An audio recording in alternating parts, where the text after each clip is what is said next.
Manalangin tamo.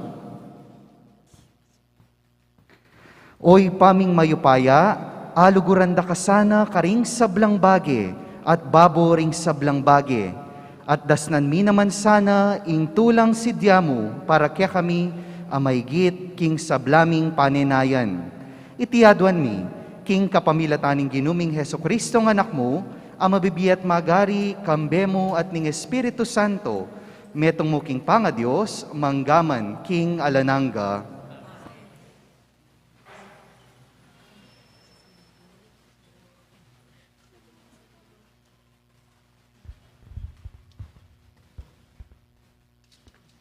Pamamasang ibat, king libro ning propeta Ezekiel. Watang ipakit ko na karimbansa, ing kabanala na, ning marangal kong lagyo. Ing lagyo ake kayong leko dangalan, liputad da. Akilalara kanita, king ako ing ginong. Ako ing ginong Diyos, ing migsalita. Gamitan da kayo, ban ipakit karimbansa, king ako banal ko. Kunanda kayo karimbalang labwad at bansa, at ibalik da kayo, king sariliyong labwad. Pisikanda kayo, king danum amalinis, at gawanda kayong malinis, king dinatda, ringke kayong idolo, at king aliwambage, minye dinat ke kayo. Dinanda kayong metong abayong puso, at metong abayong pamisip. Ilakoke ke kayo, ing masyas yung pusong bato, at dinanda kayong pusong mapaminto. Ibigay kaya kayo ing kanakong espiritu, at pagsikapan kong tukyan nyo la, ring kautusan ko, at pamintuan nyo la, ring sablang kautusan, abinye ko kaya kayo. Kanita, manuknangan kayo king labwad, abinye ko karing pipumpunan nyo. Ikayo, ring maging memalen ko, at ako, ing maging Diyos yu. Amano ning Ginoo. Itugtog ko kaya kayo, indanum amalinis, at wasan in sablayong kasalanan.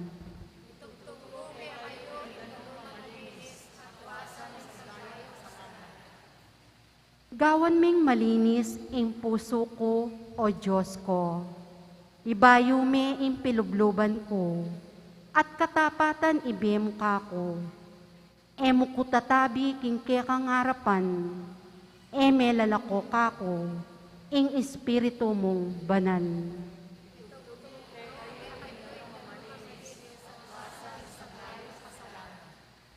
Ibalik me kako, itang tulang bunganin pamagligtas mo, at gawan mo kong mapaminto, king sablang kaburian mo. Karing makasalanan, matula king ituro, ing kekang kautusan, at keka magbalik langan.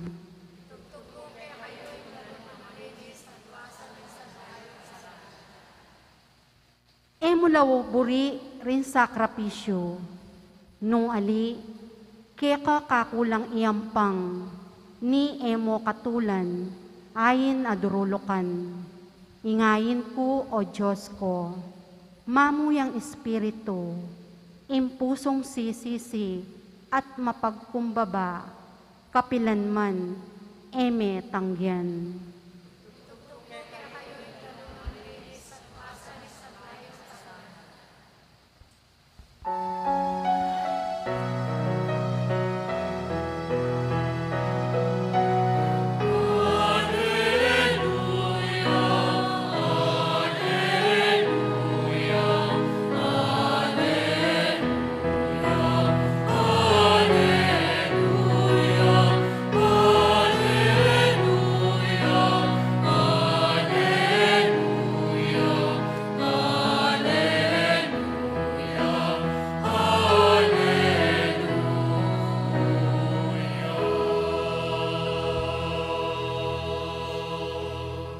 Hinaus na katamo ning Diyos, king kapamilatan ning mayap abalita, din taong pigtagumpena para keyo, ning ginuta mong Yeso Kristo.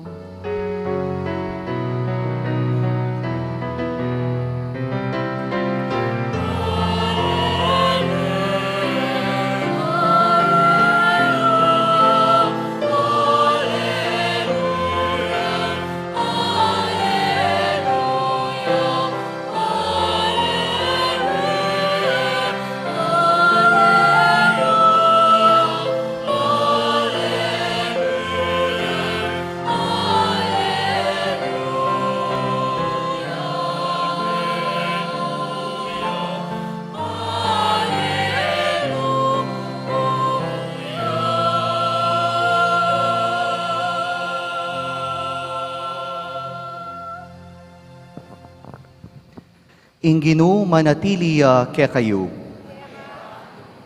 Pamamasaking maya pabalita, agpangkang San Mateo.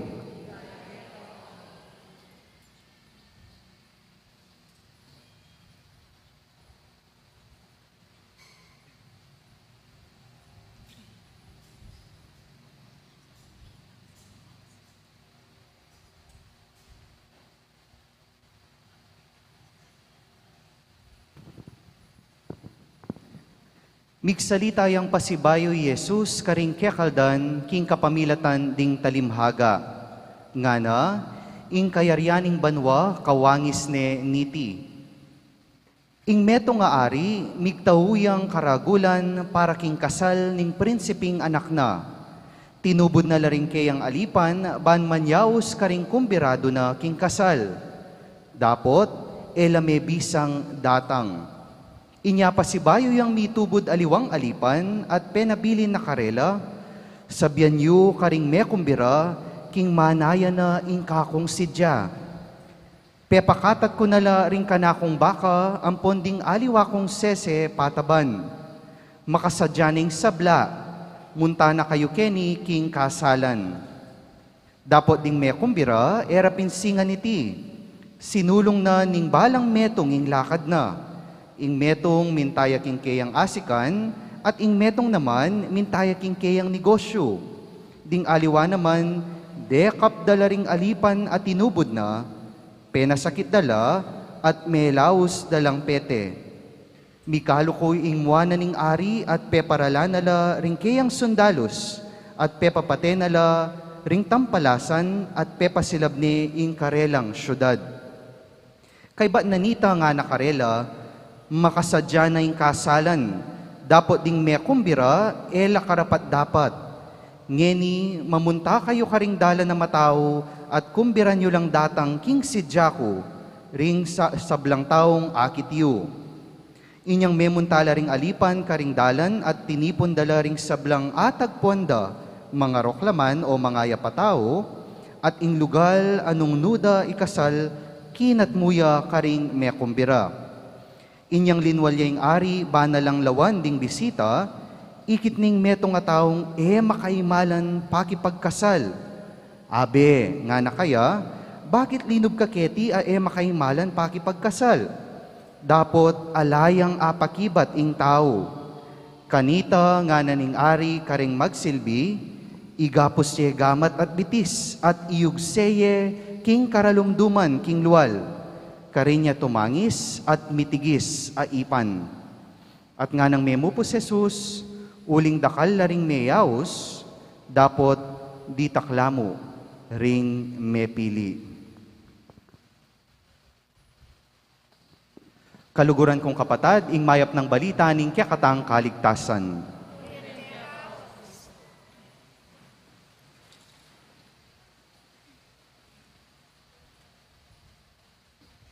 Maya pasisilim po kaya kayungan. Anya pong basan ket pigunaman king ebanghelyo, aga nakako po anyang first time ming mag-meeting king kaya kaming parokya ning ordination committee. Ne? Pisabyan mi nung nano laring preparations for my upcoming ordination. At metong po, isa po sa mga matindi na pinag-usapan nila noon, ano ang isusuot natin? Ano ang isusuot ng bawat isa ng bahagi ng parokya namin, no? Siyempre, sabi nila, yung mga magulang mo, magbabarong yan at saka mag-Pilipinyana, sabi nila. So yung iba, may nagsuggest na mag-uniform na lang tayo per org. Pero yung iba, sabi nila, paano ba yan kung yung kami, kagaya ng mga choir, wala namang kaming uniform na kagaya ng sa CWL, kagaya ng sa COMI. So sa amin, yung mga t-shirt lang. So yung iba, nagsuggest na, bakit hindi na lang tayo mag-Filipinyanang lahat? Pero meron din naman na nagsabi, naku, gastos na naman yan. Sabi nilang ganon, no? At syempre, si Among Dan, tinanong niya, sabi niya, o sige, bakit kaya hindi natin itanong ang mauordinahan? At alam niyo po yung sagot ko sa kanila? Nung nano na pong atinyo, nung detang bisang magmalan, mag-Filipinyana, nung atina kayo, deta na mo ilang sulod yun, eh? Basta sana, yung request ko, simple yet elegant, sabi ko sa kanila, no? Hindi kailangan magastos. Pero kung meron na kayo, maganda, edi yun yung isuot ninyo. Kung wala, basta simple pero nakaakma sa ating gaganaping okasyon ang aking ordinasyon. Bakit ko po naalala ito? Kasi po sa ating ebanghelyo, halos ganito rin po yung mensahe sa atin o yung parang mga tema ng ating ebanghelyong narinig. Narinig natin na merong isang hari na ikakasal yung kanyang anak. At dahil kakasal itong kanyang anak, inanyayahan niya yung mga dadalo sa kasal. Pero yung mga inanyayahan niyang una, anong ginawa nila? Pinansin. Migtuloy-tuloy lamo, ginawa nila yung mga gusto nilang gawin, nagtrabaho sila, at hindi sila nag-attend sa madaling sabi, sa kasal. Kaya naman, ano yung inuutos ng hari? O sige, pumunta na kayo dyan sa kalsada at imbitahan ninyo lahat ng mga makita nyo. Sabi niyang ganon. Okay na sana, di ba? Pero meron bahagi yung ating ebanghelyo kung saan lumabas itong hari at tinignan niya yung mga bisita. At meron siyang bisitang nakita na baka nakasando lang, no? Dumating siya sa kasal, nakasando lang at saka naka-shorts, naka-tsinelas. Nung unang basahin ko yung ebanghelyo, sabi ko, aba, bakit naman ganito? Parang unfair naman, di ba? Dapat welcoming lahat. Pero ano po yung mensahe sa atin ng ating ebanghelyo ngayong araw na ito? In the time of Jesus, during the time of Jesus, napakahalaga po ng kasuotan sa bawat okasyon na dinadaluhan ng mga tao. Bakit? Noong pong unang panahon, naglalagay sila ng parang wardrobe o rack, no? Vestment rack doon sa entrance ng reception ng bawat okasyon. Para saan po ito? Yung host ng event, maglalagay siya ng mga damit doon na pwedeng gamitin ng mga walang may dalang damit na napakaganda, no? Pero nagpre-prepare sila doon para may magamit yung mga walang dala at walang maisuot na maganda para sa okasyon. Bakit po mahalaga ang pagdadamit ng maayos? To wear the proper wedding garment is an appreciation to the host. It gives honor to the host. Rerespetuan tayo in may nagkatiyakatamo and at the same time, rerespetuan tayo in okasyon. Nung pong isang araw, first time kong magkasal doon po sa parokya namin. At meron pong isang bisita doon na agaw pansin. Lumapit sa akin itong commentator, sabi niya, Among, may isasangguni lang po ako sa inyo. Okay lang ba? Kasi po sinabihan ko po yung babae na tinanong ko kung meron siyang jacket o kaya balabal. Sabi ko, ay bakit naman po? Kasi po, sabi niya, hindi ko alam kung hindi nakaagaw ng pansin mo, yung suot niya, parang panyo lang dito sa harap, tapos nakatali lang sa likod, sabi niya. Sabi ko, ay opo, mabuti po na tinanong niyo yun. Hindi naman po out of disrespect sa kanya, Among, ha? Sabi niya, opo, naiintindihan ko po. Siyempre, pagka ganun ang nangyari, pumasok yung babaeng yun, sino na lang ang titignan nila sa misa? Hindi ba siya na lang? At yung pangalawa, dahil nag-aircon po nun kami sa simbahan, baka magkapulmonyaya po, uling alayang takap king gulot na nepo. Bakit po mahalaga yung paghahanda natin, ano yung paalala sa atin ng ating ebanghelyo ngayon? Mga kapatid, God never tires to invite us into His banquet. Hindi nagsasawang anyayahan tayo ng Diyos na dumalo sa kanyang piging. And this invitation asks us to present ourselves properly and appropriately before God. Pota pong mumunta kayo kening pisamban, mi kakasala tamo, nakagawa tamong kasalanan in our daily life. Potang misan, tamo ay iwasan, o potang misan, talagang mananabo tamo. Pero patse, lulub tamo king pisamban, makanano ko kasadya na marap king apong Gino. Ito po yung magandang itanong natin sa ating sarili. Not only through our external preparations, external appearance, but most especially in our internal disposition. Po? Antimo, papasok tayo sa simbahan. Ay, okay, magsisimba ako, kaya magsiserve ako. Pero, very good, nakadamit ka ng maayos. Very good yung iyong attire. Pero meron ka palang kagalit. Yung kapitbahay mo, hindi kayo nag-uusap dahil lang sa isang videoke night na hindi nila malakas yung kanilang sound system. Gaano tayo kahanda sa tuwing pumapasok tayo at nakikipagtagpo sa Diyos? Paano natin ihahanda ang ating sarili sa ganitong paraan? Ito ay sa pamamagitan ng lagi nating pagsuot kay Kristo sa ating buhay. May kapag-attend ako pong binyag very recently. Atin pong part ka rin na minsan parang binabaliwala lang natin, pero napakaganda ng symbolism. Pagka yung bata, dadamitan siya ng puting damit.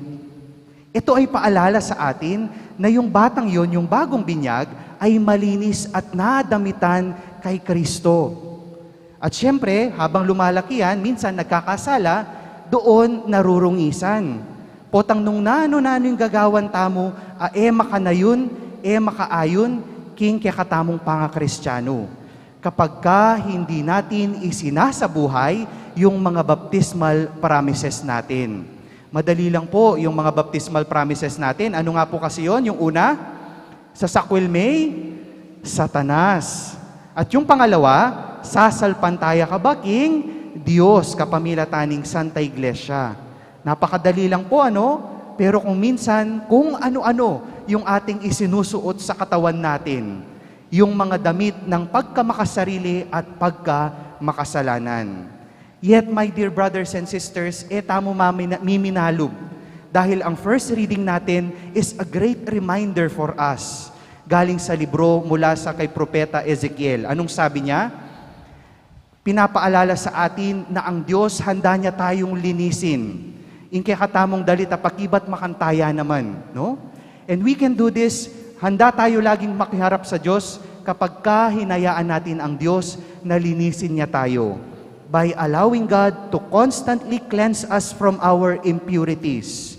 And by allowing Him to always give us the new spirit, taking from our bodies our stony hearts and giving us natural hearts.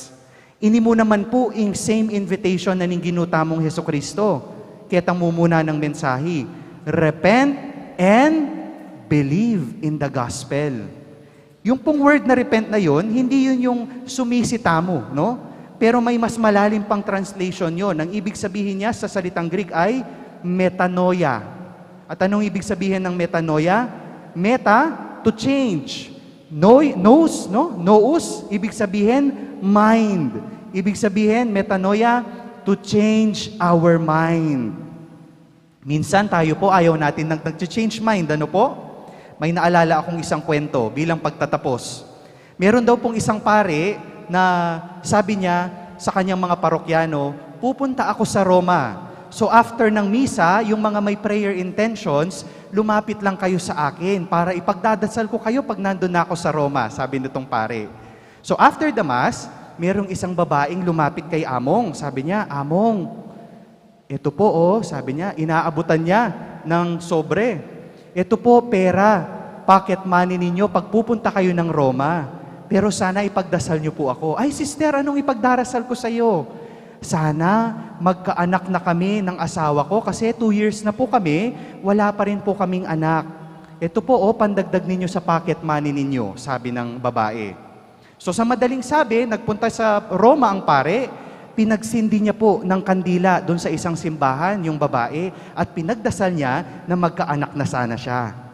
After few years, syempre bumalik na yung pare, at nagmimisa yung pare.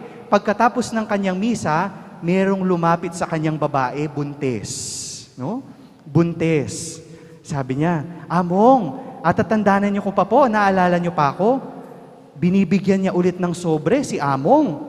Sabi nung pare, ay, sister, oo, natatandaan kita. Ikaw yung pinagdasal ko na sana mabuntis ka na, di ba? Oh, ay, kumusta? Mabuti naman, nakita ko nabuntis ka na. Huwag mo na akong bigyan ng sobre kasi okay na yan. Basta na dinig ng Diyos ang iyong dasal, edi okay na, sabi niya. Sabi nung babae, Among, hindi po ito binibigay ko sa inyo para bumalik kayo sa Roma at magbakasyon. Pero sana bumalik po kayo sa Roma. Ay, bakit naman po? Kasi po, hihilingin ko po sa inyo, mag-change mind na ako. Pakipatay naman po yung kandila. Ay, bakit? Kasi nung pong pinagdasal nyo ko, the following year, nangambal ako. Tapos the following year, triplets ang anak ko. Ito po, baka 4 na yung anak ko, sabi niya, no? Minsan, ayaw natin sa taong nag-change mind. Pero ang paalala sa atin ng Diyos ay sana lagi tayong handang mag-change mind para sa ikabubuti natin. Makasadya tamong lako, retang luma tamong imalan, at isulod ing malan tamong pangkasal. Bangkanita, potang marap tamo kaya, makasadya tamo, at i-welcome na katamo ning Apong Ginoo. Sa first day na ito ng ating nobina, ito yung grasyang hihingin natin, na sa tulong at dasal ni Santa Monica, naway lagi tayong nakahanda, na palitan ang ating damit ng pagkamakasarili at pagkamakasalanan, upang maisuot natin si Kristo sa ating buhay at upang lagi tayong handa na at karapat-dapat na tumugon at dumalo sa kanyang piging. Amen. Talakad tamo po. Ginoo, bisyag mo ring tutong mahigpit ta amano laban ka ring temporal at espiritual dang pamuntok ning kekang balayan. Tingiran mo sana ring pamangailangan ning kekang balen, at kareng balang intensyon ngaming manalangin, Ginoo, pakiramdaman mo ing panalangin ding kekang tauan. Ulitan tayo po.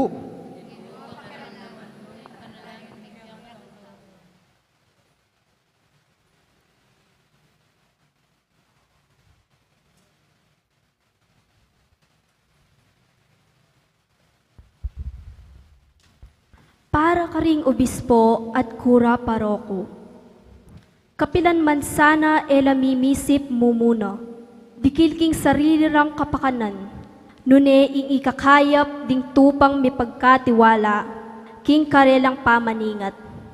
Ipanalangin mi keka, o Ginoo.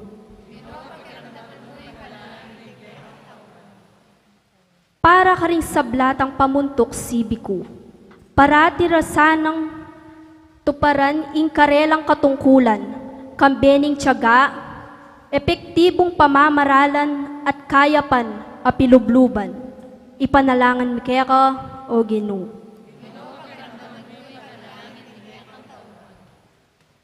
Para ka ring sablang mibiyebe, lalam na paning karaniwan a pamangailangan ning tao. Asaw pano sa ning balang metong kekatam.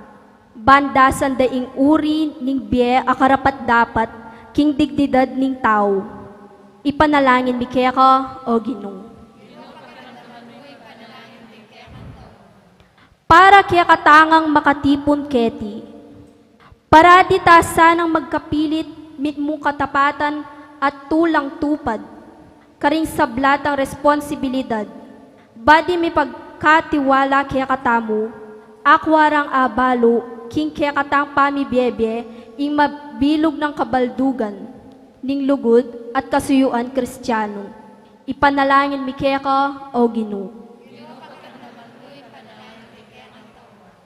Ngeni, adwan taming sarili tang kapagnasan.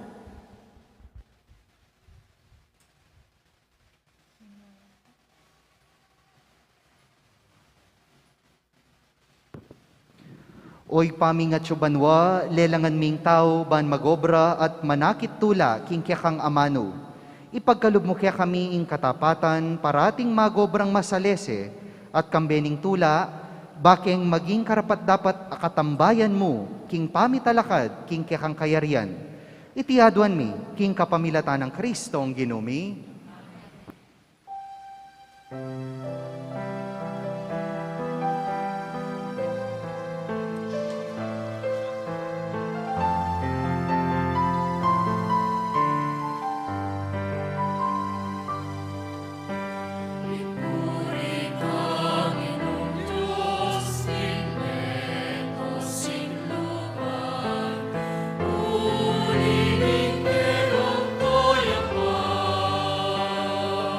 Tingkap iyo